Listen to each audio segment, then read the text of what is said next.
Thank you for joining California Competes' 10th anniversary interview series. We're wrapping up this interview series with a very special edition. Today we have not one, but four amazing guests with us. I'm joined by California Competes' past leaders and what I'm calling our alumni. So with me today I have, right next to me, Bob Shireman, who was California Competes' very first executive director and held the position until 2015.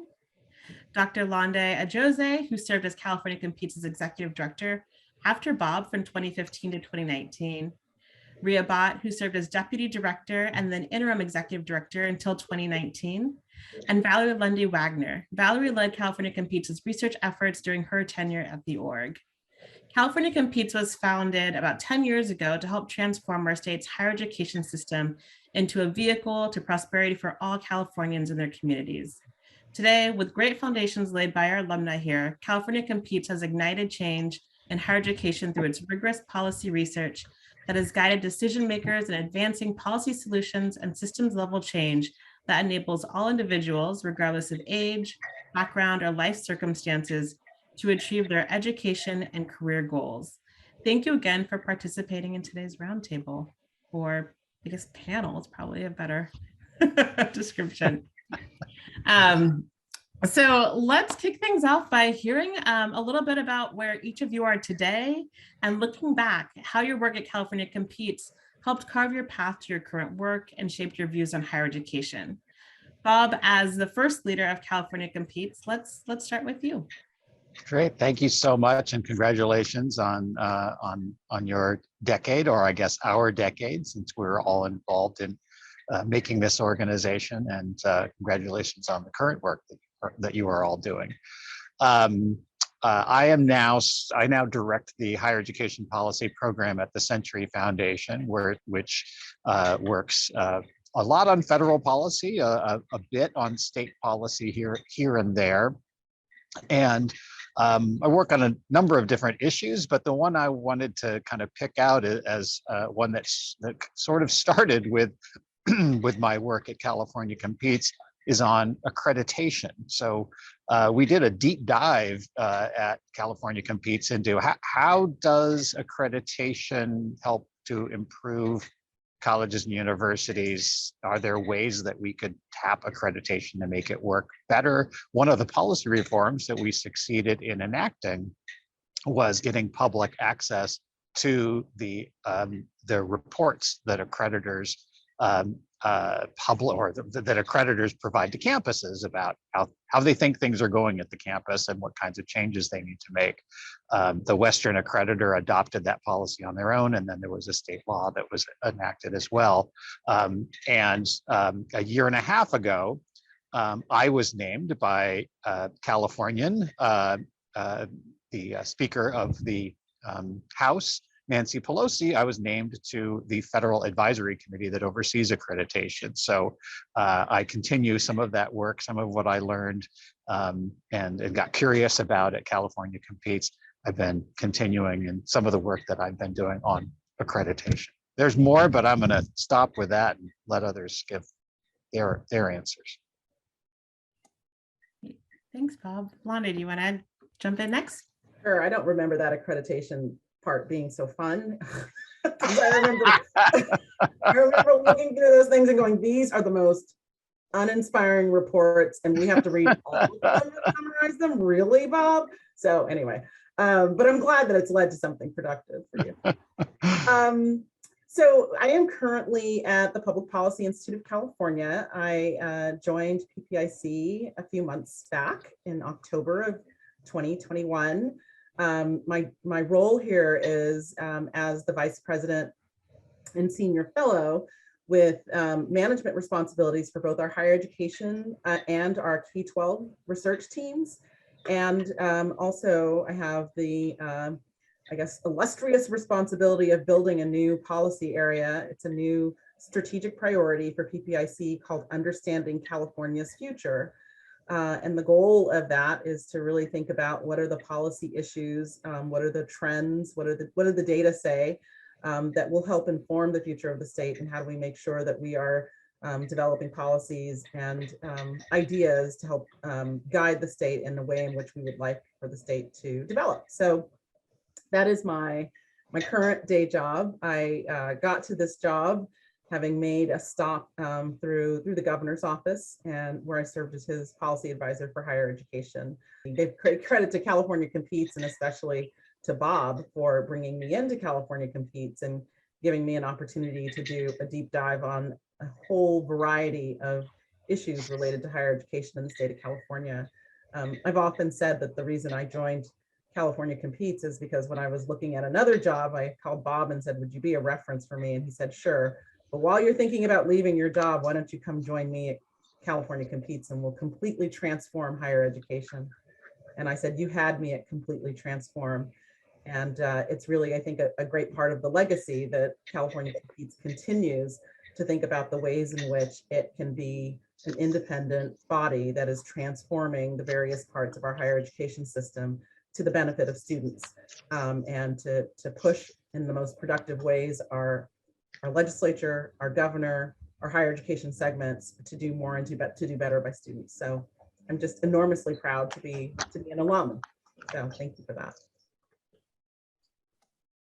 Thanks, Lande. We'll continue just down the line. Ria, you want to jump in? Thank you so much, Sujan. Thanks for having me, and congratulations on your 10 years. And pretty sure I got that same speech from Lande when I joined California Competes. So it goes down the line, and I think it's just a great story about the impact of California Competes, and what a pleasure it is to do that work. But I now have the privilege of serving as Director of Public Policy at College Futures Foundation, which is a state-based foundation focused on eliminating equity gaps and improving pathways for California students to achieve not only a college degree, but most importantly, a better life for themselves and their families, which is the reason why so many of us go to college or aspire to go to college in the first place. So my role as policy director is about contributing a state policy lens and movement building lens to the foundation's work, essentially using policy strategy to help achieve the foundation's overall goals. It's an interesting intersection of state policy and philanthropy. There aren't a lot of people in it, but I think it's very impactful when you have stakeholders who are policymakers, students, advocates, researchers, community leaders, all of these stakeholders who sit maybe outside of positions of power in higher education, but are necessary to be essential and equity-centered change agents in higher ed. And so I get the pleasure of working with so many of these different partners. And bringing it back to California Competes, I think that really resonates with how California Competes was conceived and continues to do its work, kind of combining research and advocacy, working with institutions and also those stakeholders outside of institutions who can hold them accountable for serving students well. And just, bringing people together who may not otherwise be interacting with each other for the purposes of greater impact and a better higher education system. So I'll stop there and pass it back off to Sujan. Great, and I will pass it back over to Valerie. Last but not least, will you jump in and share what you're up to today and how your work at California Competes has shaped that? Yeah, so I started at California Competes in the middle of a shift in the conversation around students with some college and no degree. And I think it really represented it was a great time, because for me professionally, it represented a time where it was clear there was an appreciation for not just the practice policy sort of dichotomy that we sort of often talk about, but the practice policy data conversation that needed to be talked about. If we're going to reach the equity goals that people have aspired to, for, some decades, I think we have to acknowledge that in order to get there, we have to look at the data and which populations were lagging behind.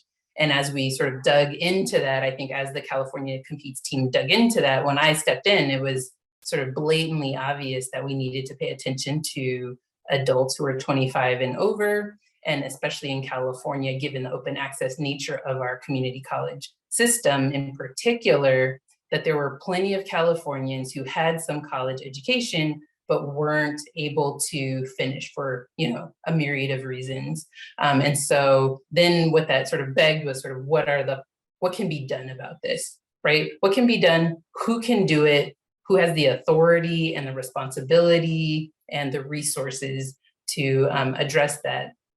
And so sort of during my time, as I sort of stayed connected to sort of the world of sort of technical assistance that I had recently come from, but also looking to some of the practitioners I had worked with, including at the California Community College's Chancellor's Office, it is in many ways how I sort of made a transition to work in the system, the California Community College's Chancellor's Office, initially to come help build up the research and data unit. After the Great Recession, that agency, which serves 116 colleges, 73 districts, at least 1.8, on a good year, 2.1 million students annually, had a research department of one staff person. And so in order to not only meet our reporting requirements for the agency to the state and legislature, not only to better understand what effectiveness meant, as the work of the agency shifted from concepts like guided pathways as a concept into what does that really mean on the ground for practitioners, whether they be faculty or staff or administrators at the local level or at the district level or in the system office, it became clear that we needed more capacity to really build out sort of the thought models around that, the theories of change that then would help guide the regulations that might have need to be revisited, to talk to advocacy organizations around the priorities of like transfer and access and financial aid access, right? And so that is really the work I do now, is to support not only building up the research and data unit, I support IT operations for the agency. I oversee the educational technology portfolio, which is all of the system and supported technology tools that the system provides to colleges or subsidizes for colleges. And I oversee the management information system as the Vice Chancellor for Digital Innovation and Infrastructure. So I think really when I look at starting from where adults with some college and no degree were and how we think about how to serve them, it does require a robust team of staff to understand that, particularly in this system, since it's the one most Californians will touch. And that's sort of what has, I feel like it was a natural step to be at California Competes at that time. And it certainly set me up well to think about all of the different types of data that exist around this 1.8 to 2.1 million students in our system. Great, thank you. So to jump into the next question, I wanted us to talk a little bit about higher ed coordination. So this has been, a longstanding priority of California Competes. And since leaving California Competes, each of you have held different roles in our higher education ecosystem. Lande as the governor's senior higher education policy advisor, Valerie as an executive in the Community College Chancellor's Office, Bob as an independent but influential policy thought leader, influencer, watchdog, and Ria in this philanthropic leadership role with close partnership with higher education and the state. I was wondering, and Phil, we don't have to go down the line again, but jump in if you want to. And I thought we could have a good conversation around how stronger coordination across higher education and perhaps into adjacent pathways like K-12 or career workforce could improve the state's overall higher education system. What are some ideas or things to keep in mind as the state considers how it could better coordinate higher education? California Competes has talked about a formal higher education coordinating entity. Obviously, there are many other ways to coordinate higher education. Would love to sort of hear your thinking, given your experiences in higher education, around what coordination could look like and what we should keep in mind. I love coordination. Higher ed coordination is the best. It's a topic that I think is underappreciated when we think about the state's educational attainment. I think the state and the legislature's commitment to equity and social mobility. And one of the things I think it's easy to say all the segments should work together. I think a more compelling argument is, what do we lose when we don't have coordination? And what we lose when we don't have coordination is, students who have opportunities for dual enrollment, but they're not equitable across the state.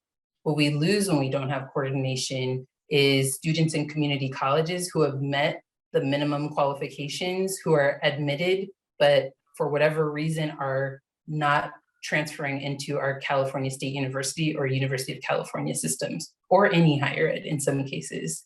What we lose is ability to understand the effectiveness of financial aid and other state services received, like CalFresh, as students move through these different systems, whether they or their families were low income when they were in K-12, whether they received some of those supports in the community college or in the four-year system, and how that impacts their outcomes. What we lose is an ability to understand how workforce and economic development activities that are happening in community colleges impact labor market outcomes and social mobility.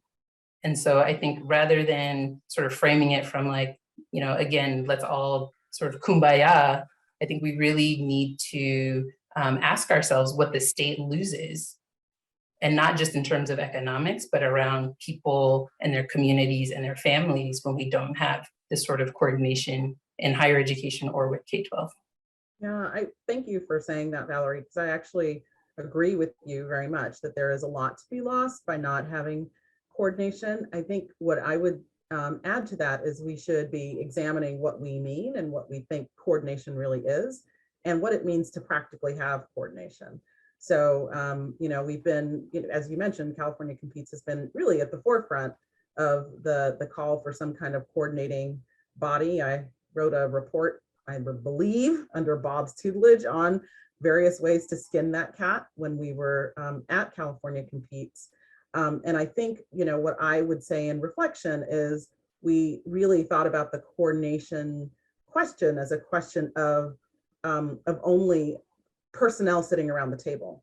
And I think that there are other ways to be thinking about coordination. I would actually argue that the state longitudinal data system is a form of coordination because it will lead to data being analyzed that will actually begin to answer some of those very robust questions that Valerie laid out. And I think, part of the coordination piece is not simply not only getting the higher education leaders to think through their systems, but actually beginning with the proposition of what are the answers that we need to have, what are the questions that we have and the answers that we need to know in order then to have some compelling reason to ask those people to come together and solve problems. And so I think that's one issue I would say.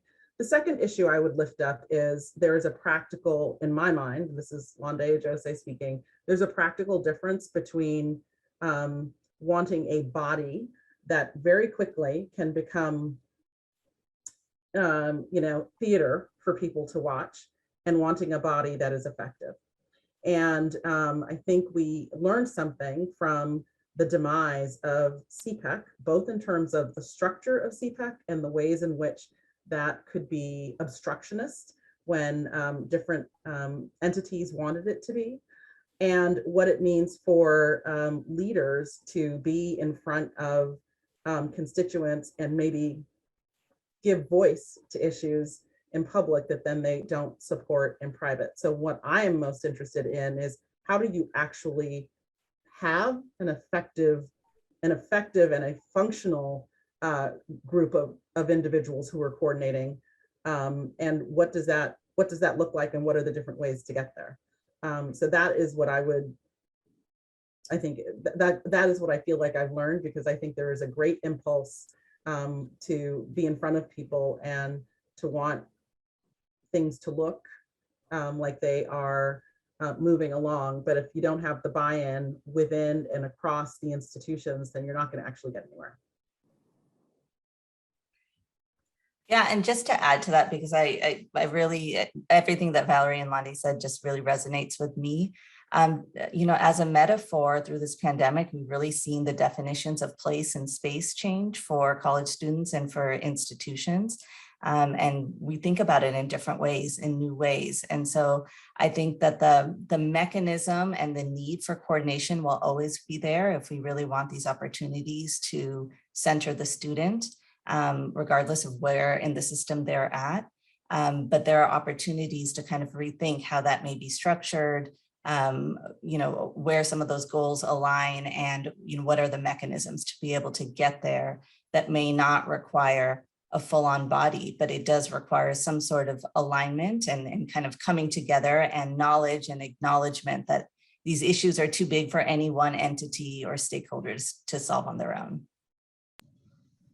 I'll just add that maybe some of the examples that we've just heard about, like around the data system, maybe those are opportunities to build on and turn them into, identify a next task for the group to take on or to add on, and maybe that'll address some of the fears that people have about creating an entity, and possibly it might take away their power. Instead, have it be task specific, and then over time, maybe it can take on more of the responsibilities that Valerie identified. Because I think those gaps, that list of all of the kinds of gaps that we are not filling because no one is responsible for looking across the entire population and all geographies and who's being addressed and who's not.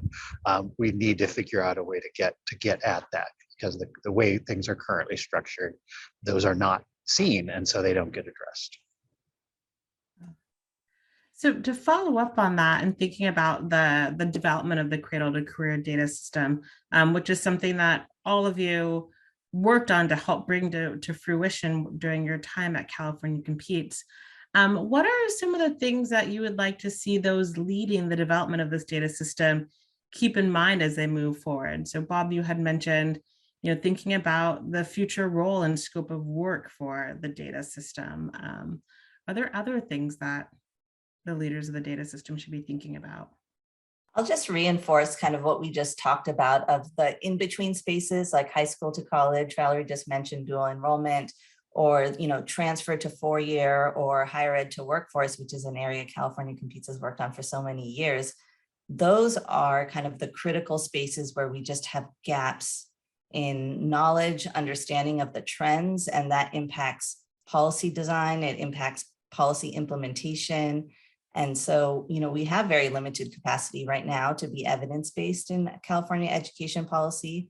So I share the hope of many in the field that this data system can alleviate that and change that, and really create an infrastructure for evidence-based policy design and also implementation.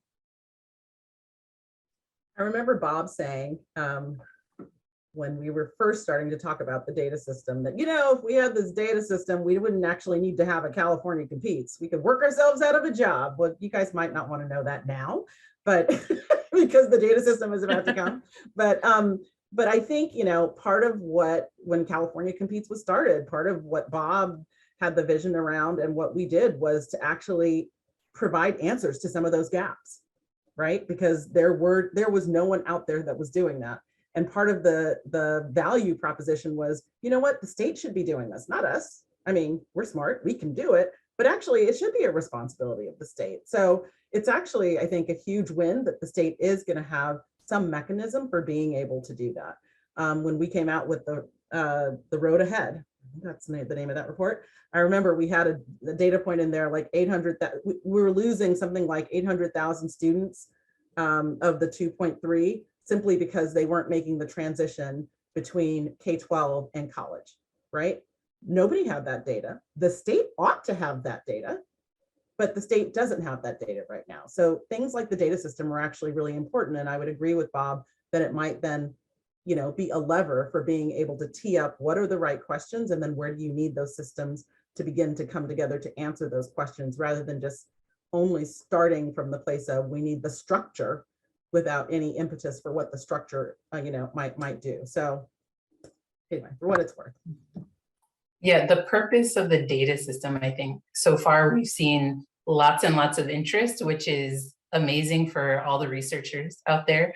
But I think it also shows how there are lots of different questions, and understanding what is most relevant to state level policymaking, system level policymaking, institution level policymaking, in the community colleges case, district level policymaking, classroom level policymaking, right? How these institutions engage with other state agencies like CSAC or CDSS, right? I think that is the part that can be difficult because lots of people want to know lots of things. And so my hope is that, I think as we move forward, we've seen a very intentional planning process associated with the Cradle to Career data system. And so, yeah, my hope is that really that allows us to bite off in sort of small chunks, sort of what can and should be done with the data system to move the conversation forward and not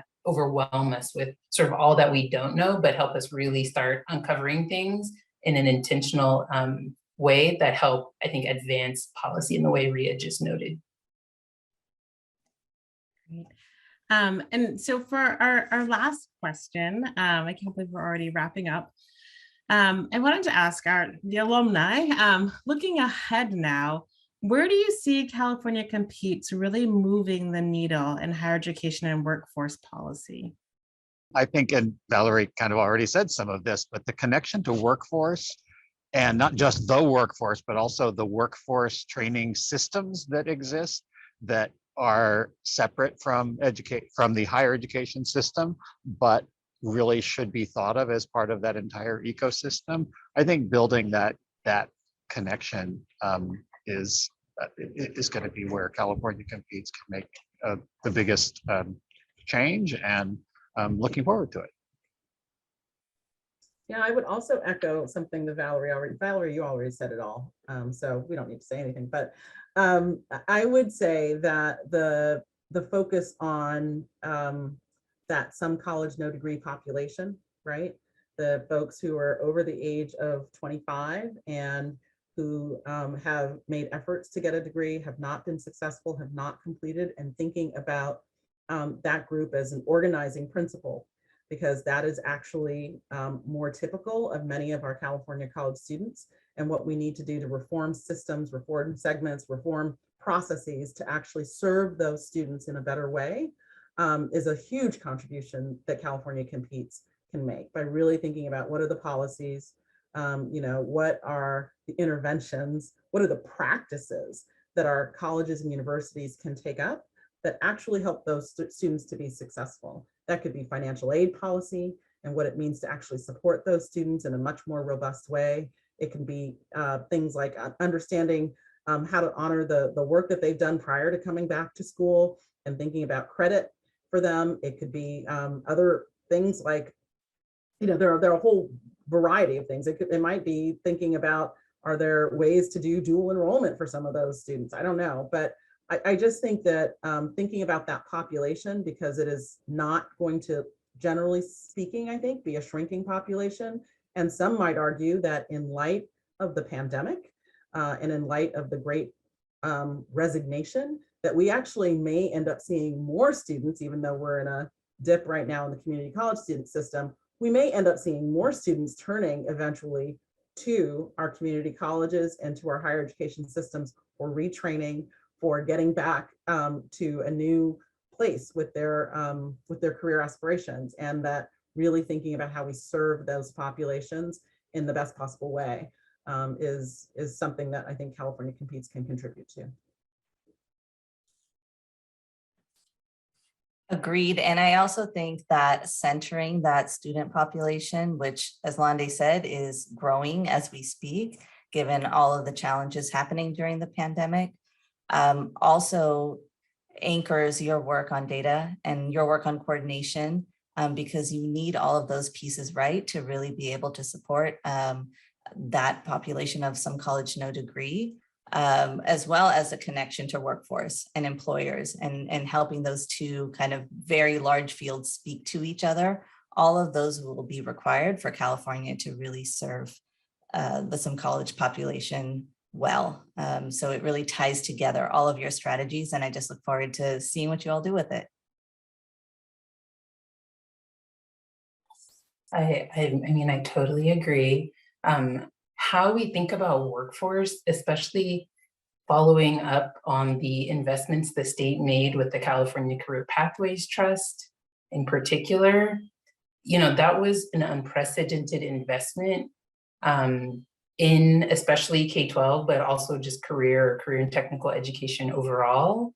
And so understanding what we learned from that, part of that is being learned with the creation of the Cradle to Career data system. But I think, again, you know, as we go through this pandemic, as we see folks losing steam around higher education, as we see economic inequality get exacerbated by the pandemic, it behooves of us to really understand how we, I think, as my colleagues have noted, take that some college no degree population and think about how does that population fare around transfer? How does it fare around, you know, to Lande's point, these like dual enrollment models and strategies, often called like back on track models, right? There are models that exist that just haven't been scaled, and we really need to ask ourselves why that hasn't happened. And I think California competes, given sort of the role that it plays, in particular between higher ed and sort of workforce and economic development. The future is bright with California Competes being here. If I could, Sujin, one other thing I would just say is a distinguishing factor for California Competes relative to other organizations like it is its nonpartisan approach. I think the idea that California Competes is thinking about both students and the institutions, it's thinking about outcomes and processes. It's thinking about how do you engage, you know, nonprofits and business. I think that that is a distinguishing factor, and I don't think that, you know, every peer institution to California Competes approaches it that way. I think there is something to be said for understanding that the sets of issues related to higher education, related to workforce, that California Competes takes up actually in many ways are bipartisan, and that there is an opportunity to forge, you know, to forge a solution that encompasses a lot of different perspectives is actually pretty insightful and not something that everyone is doing. And I would certainly urge California Competes to continue in that realm, because I think it allows the organization to have a different type of credibility around some of these issues than maybe some other organizations do. Great. Well, thank you so much for that and all of the responses today, for joining us today. We are grateful to our fabulous California Competes alumni for all your hard work over the past 10 years during your time with California Competes and around igniting change in higher education and your continued efforts to do so in your new roles. And I wish we could have done this in person, but I also look forward to seeing you all at our in-person celebration on March 1st, knock on wood, COVID willing. So thank you all so much for joining me today and for your hard work and forming this great organization that I got to jump into. Thank you so Thanks much. for having us. Thanks, Sujin. Thanks, Jen.